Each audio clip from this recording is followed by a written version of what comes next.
আসসালামু আলাইকুম। একাদশ এবং দ্বাদশ শ্রেণীর সুপ্রিয় শিক্ষার্থীবৃন্দ, আশা করছি তোমরা সকলে ভালো আছো।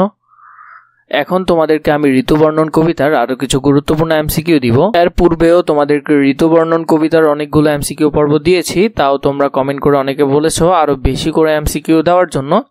তাই তোমাদের জন্য আমি আরো কিছু গুরুত্বপূর্ণ এমসিকিউ নিয়ে এলাম। আশা করছি এগুলোর ব্যাখ্যা কবিতার ব্যাখ্যার সাথে আমি তোমাদেরকে অ্যাটাচ করে দিই, তাই আশা করছি এগুলো তোমাদের ভালো লাগবে।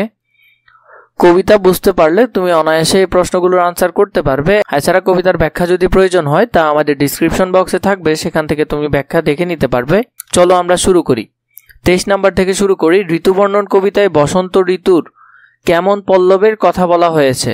আমরা কবিতার প্রথম লাইনেই দেখেছি, প্রথমে বসন্ত ঋতু নবীন পল্লব, নবীন মানে নতুন, তাহলে এখানে কেমন পল্লব? নবীন পল্লবের কথা বলা হয়েছে। 24 নম্বরে দেখো, ঋতুবর্ণন কবিতায় দুই পক্ষ আগে পাছে মধ্যে রয়েছে। মধ্যে কি রয়েছে? এখানে দেখো দুই পক্ষ আগে পাছে মধ্যে সুমাধুব। মধ্যে কি রয়েছে? সুমাধুব রয়েছে, মানে উত্তম বসন্তকাল রয়েছে। মলয়া সমীর কিসের পদাতি? এর পরের লাইনটি দেখো, মলয়া সমীর হইল্লা কামের পদাতি, তাহলে কিসের পদাতি? কামের পদাতি, তাহলে এখানে হবে কামের পদাতি।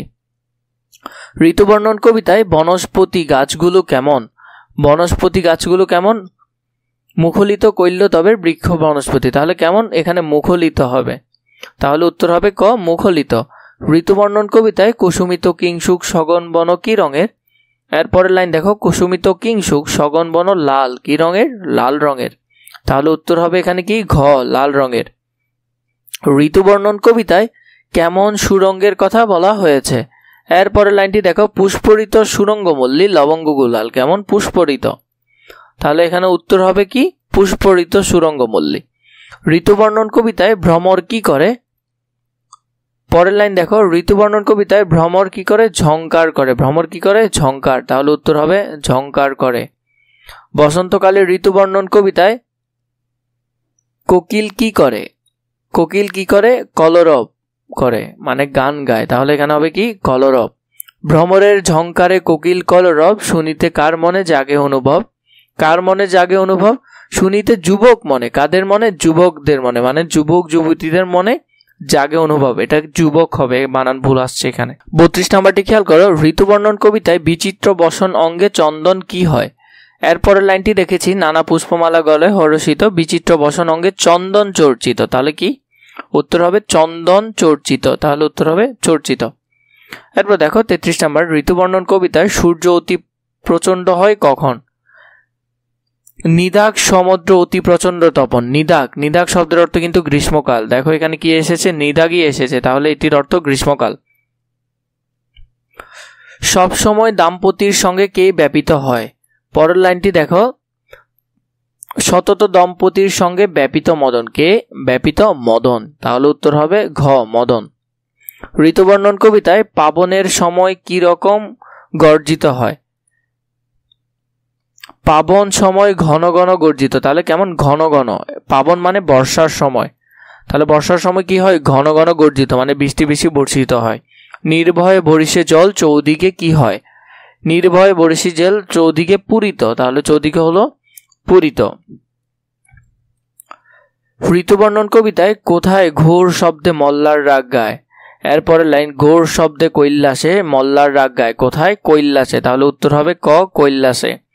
ঋতুবর্ণন কবিতায় পুনরায় কীটকুল কিভাবে রব করে? কীটকুল রবপুনি ঝংকারে ঝংকারে, কেমন? ঝংকার ঝংকারে করে।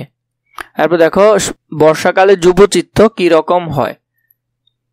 শুনিতে যুবক চিত্ত হরষিত ডরে, কেমন হয়? হরষিত হয়, উত্তর হবে খ। শরৎ ঋতুতে আকাশ কেমন থাকে? শরৎ মানে হলো শরৎ ঋতু, আইলো শরৎ ঋতু নির্মল আকাশে, তাহলে আকাশ কেমন থাকে? নির্মল থাকে। কুসুম বিকাশে কি দোলে? এরপরের লাইন, দোলায় চামর কেশ কুসুম বিকাশে, তাহলে এখানে হবে চামর, তাহলে উত্তর হবে চামর কেশ। ঋতুবর্ণন কবিতায় শরৎ ঋতু কিভাবে প্রকৃতিতে প্রবেশ করে? নির্মল আকাশে প্রবেশ করে, উত্তর হবে ক, নির্মল আকাশে। ঋতুবর্ণন কবিতায় কি দেখে বড়ই কৌতুক জাগে? পরবর্তী লাইনেই ছিল, নবীন খঞ্জন দেখিয়া বড় হই, নবীন খঞ্জন দেখি বড় হই কৌতুক। খঞ্জন মানে এক ধরনের পাখি, এবং তখন এই পাখি দেখে কি জাগে, অনুভব জাগে। তাহলে এটা নবীন খঞ্জন মানে নতুন এক ধরনের পাখি। ঋতুবর্ণন কবিতায় যামিনী দম্পতির মনে কি উপজিত হয়? উপজিত যামিনী দম্পতির মনে কি? সুখ। তাহলে এখানে হলো যে ক হবে উত্তর। হেমন্তকালে কি খেলে অধিক সুখ হয়? প্রবেশে হেমন্ত ঋতু শীত অতি যায় পুষ্পতুল্য তাম্বুল। এখানে কি হবে? তাম্বুল, অধিক সুখ পায়। তাহলে কি সুখ পায়? তাম্বুল। তাম্বুল মানে পান সুপারি সহযোগে খাবার একটা তখনকার সময় খাবার। শীতের তরাসে রবি কিভাবে লুকায়? শীতের তরাসে রবি তুরিতে লুকায়। কিভাবে? তুরিতে। তাহলে উত্তর হবে ক, তুরিতে লুকায়। অতি দীর্ঘ সুখ রাত কিভাবে পোহায়? অতি দীর্ঘ সুখ নিশি পলকে পোহায়। তাহলে উত্তর হবে কি? নিশি পলকে পোহায়। উত্তর হবে ক, এক নিমিষে পোহায়। উড়ে উড়ে এক হইল কি নিবারণ? এখানে দেখো উড়ে উড়ে এক হইল শীত নিবারণ। তাহলে উত্তর হবে কি? শীত, ক। ঋতুবর্ণন কবিতায় দম্পতির চিত্তে কখন চেতন অনুভব হয়? আমরা দেখেছি শীতের সময় চেতন অনুভব হয়। তাহলে এটি হবে কি? শীতকালে। উত্তর হবে ঘ, শীতের সময়। ঋতুবর্ণন কবিতায় কবির মতে দম্পতির চিত্তে কি অনুভব হয়? চেতন অনুভব হয়। তারপর 51 নম্বরটি দেখো, কাফুর কুস্তুরী চুয়াজাগ সৌরভ দম্পতির চিত্তে চেতন অনুভব পঙ্গটির দ্বারা ঋতুবর্ণন কবিতায় কি বোঝানো হয়েছে? রজনীতে সুখী দম্পতির চিত্ত সুখ এখানে বোঝানো হয়েছে। 52 নম্বরটি দেখো, প্রথমে বসন্ত ঋতু নবীন পল্লব দুই পক্ষ আগে পাছে মধ্যে সুমাদুপ চরণদ্বয়ে প্রকাশ পেয়েছে। প্রথমে হলো বসন্ত ঋতুর আগমনে প্রকৃতির রূপ পরিবর্তন, এটি হবে। গ্রীষ্মকাল ও শীতের ঋতু মাঝামাঝি বসন্তকাল, এটিও হবে। বসন্তকালে গাছে গাছে নতুন পাতা হয়, এটিও হবে। উত্তর হবে ঘ, চারটি। ঋতুবর্ণন কবিতায় মলয়া সমীর হলো প্রেমের দেবতা, কামের দেবতা, সংবাদ বাহক। উত্তর তিনটি হবে। কুসুমিত কিংসুক সগন বনলাল পুষ্পরিত সুরঙ্গমল্লী লবঙ্গ গুলাল চরণদ্বয়ে প্রকাশ পেয়েছে।